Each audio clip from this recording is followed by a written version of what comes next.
Uma lésbica, um judeu e um pedófilo entram num bar. Ei, calma.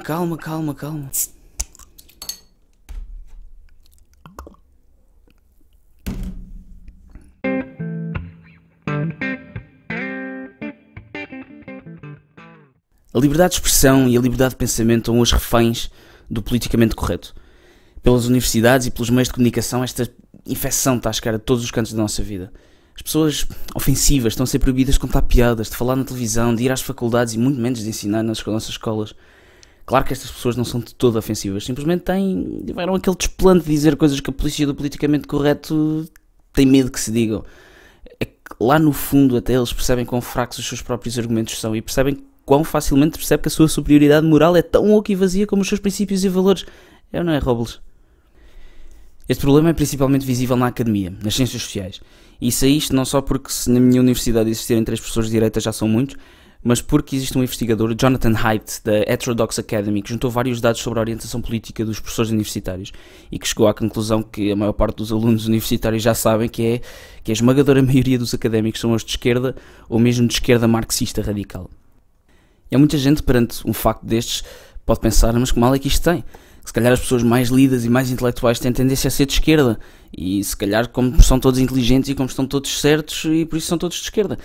Existem mais algumas razões para os professores universitários serem de esquerda, mas vou falar delas a seguir. Primeiro, alguns problemas de não existir diversidade de opinião na maioria dos campos universitários. Um destes problemas é o chamado confirmation bias, uma tendência de confirmação, de procurar factos seletivamente apenas para confirmar uma opinião pré-formada e ignorar os factos que a iriam contrariar. Isto pode dever-se a um certo wishful thinking, desejar que algo seja mesmo verdade, pode-se até, mesmo inconscientemente, ignorar factos contrários. Pode-se considerar que o peso de trabalhos passados, se estiverem errados, os investigadores ficam com medo de admitir que estejam errados e então impedem-nos de fazer uma investigação neutra e científica. Isto leva a um excesso de confiança sobre certas ideias, mesmo quando são confrontados com factos que invalidam as suas teorias iniciais. Quando são expostos a estes factos pode acontecer um outro fenómeno estudado em psicologia, a dissonância cognitiva.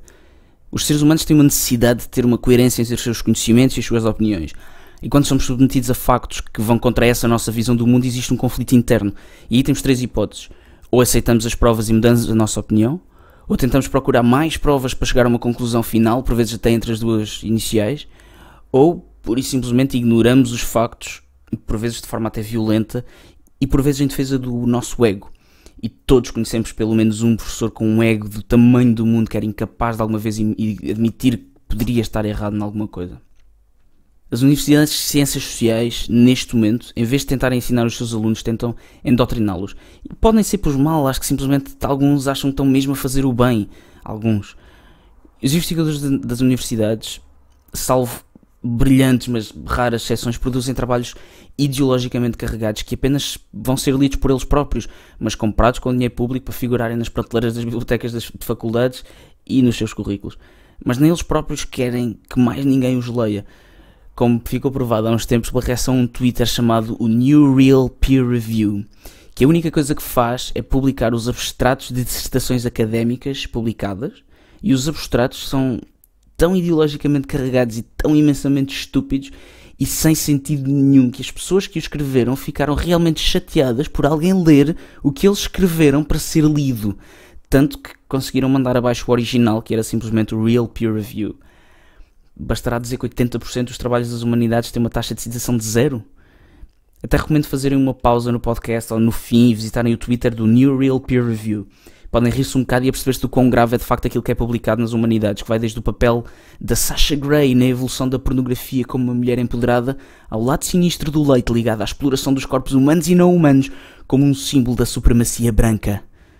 Um grande problema de estes estudos serem feitos para confirmar as conclusões erradas de outros estudos e um dos casos mais flagrantes nas academias das ciências sociais é de facto os estudos à volta do gender pay gap, da desigualdade salarial entre homens e mulheres, em que é um facto que o total das mulheres é pior pago que o total dos homens. No entanto, pode-se tratar os factos e os números das maneiras mais diversas. E como já falei num podcast anterior, estes números estão mal representados. Isto é um dos erros, porque cada vez que existem mais trabalhos sobre a desigualdade salarial, gender pay gap, todos esses trabalhos vão confirmar as proposições erradas dos trabalhos anteriores. E isto é só simplesmente um ciclo que continua. Hoje numa faculdade dizer a palavra capitalismo é como dizer uma asneira. Um foda-se vira menos cabeças que o capitalismo. Dizer o facto mais básico de que o capitalismo foi historicamente e é melhor que o comunismo, que é simplesmente um facto, quer dizer, não há discussão entre um sistema que literalmente retirou milhões de pessoas da pobreza e que lhes deu a possibilidade de ter, sei lá, comida, abrigo, roupa, transportes, entretenimento, e depois um sistema que sempre que o tentaram implementar, como na China, União Soviética, Vietnã, Camboja, Etiópia, Cuba, Venezuela, Coreia do Norte, economias inteiras falharam e milhões de pessoas morreram. É simplesmente um facto dos mais simples que existe e é impossível tentar sequer mencionar isto em grande parte das ciências sociais. É como se... E depois como se nunca tem esta conversa, a conversa das vantagens e desvantagens, das várias maneiras de organizar a economia, das várias políticas diferentes que se podem pôr a funcionar num país.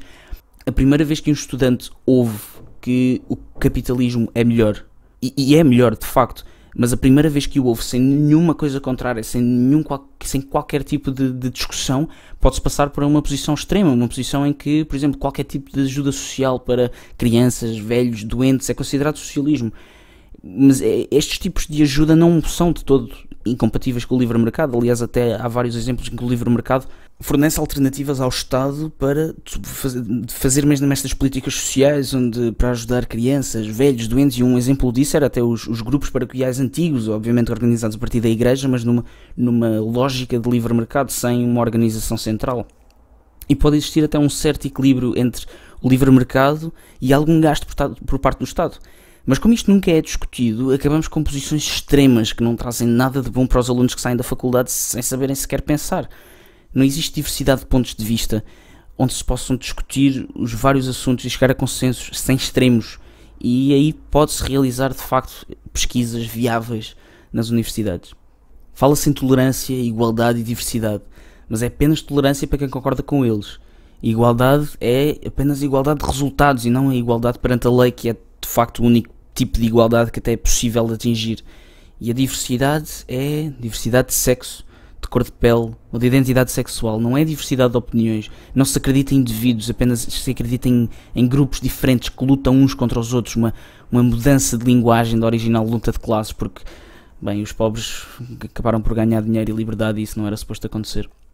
Estes valores ganham predominância a valores como a liberdade de expressão, liberdade de opinião, que são de facto o pilar das democracias ocidentais e das sociedades ocidentais, porque o uso de certas palavras é só por si ofensivo.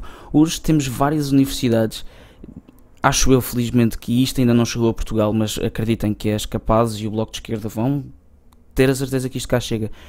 Existem universidades nos Estados Unidos e em Inglaterra em que é proibido usar certas palavras, porque alguém se pode ofender. Como diz Thomas Sowell, um economista americano do Hoover Institution, os intelectuais gostam de sistemas que se possam teorizar, com determinadas pressuposições que se possam prover. No entanto, no nosso mundo existem muitos sistemas, como as economias de mercado, por exemplo, em que o conhecimento está distribuído através de milhões de pessoas e é praticamente impossível prever o futuro das trocas individuais de produtos. Mas mesmo assim, aí vão as pessoas e criam produtos e arranjam preços e arranjam compradores e compram e vendem e as coisas resultam e funcionam. Mas não existe um único indivíduo só que consiga prever e antecipar que caminho seguir. Desde há mais de 100 anos que a frase "tudo o que havia para inventar já foi inventado", esta frase é tirada ao ar e o mundo hoje não tem nada a ver com o que era há 20 anos, como será daqui a mais 20 anos, ninguém consegue prever. E este é um dos maiores argumentos, aliás, um dos argumentos mais sólidos contra a figura de um planeador central para a economia de um regime comunista. Existem simplesmente sistemas que evoluem por si próprios, sem nenhum comitê de intelectuais e especialistas para o fazerem funcionar. A língua é um bom exemplo disso. O português é falado há centenas de anos, que evoluiu naturalmente de outras línguas com milhões de pessoas a falar e interagir, e a língua foi mudando e evoluindo até se tornar aquilo que é hoje. Segundo Sowell também, estes sistemas de inteligência distribuída vão contra a maneira como os intelectuais gostam de pensar. Obviamente que não todos. Como nem todos os problemas do mundo podem ser resolvidos pelo perigo de correr tudo mal, e por vezes temos que nos contentar com trocas, em simplesmente deixar algo um bocadinho mal para não piorar tudo o resto, ou melhorar isto um bocadinho, sabendo que vamos piorar um bocadinho aquilo, mas não estragando tudo. Esta é a visão trágica, a verdade trágica da civilização. o que deixa os grandes intelectuais com um papel até pequeno no mundo.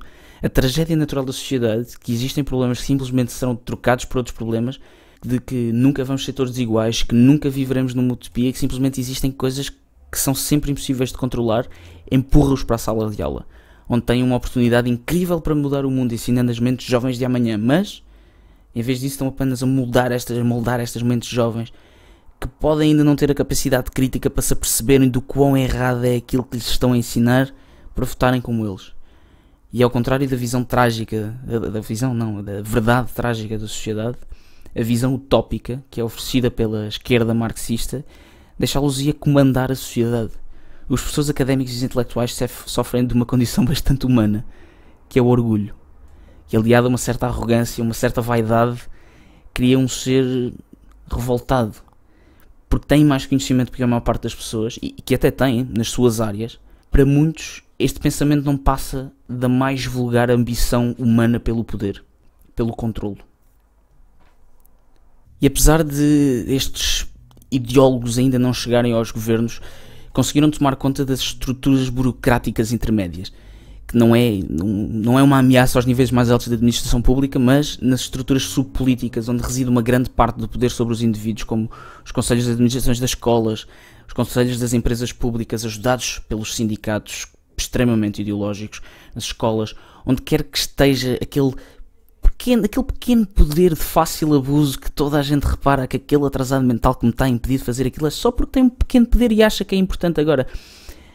Está presente nas grandes empresas tecnológicas como o Twitter, o Facebook, onde o Mark Zuckerberg já admitiu que o sentimento em Silicon Valley é um sentimento de esquerda, um sentimento socialista, em que o CEO do Twitter também admitiu que a maior parte dos programadores do Twitter são de esquerda.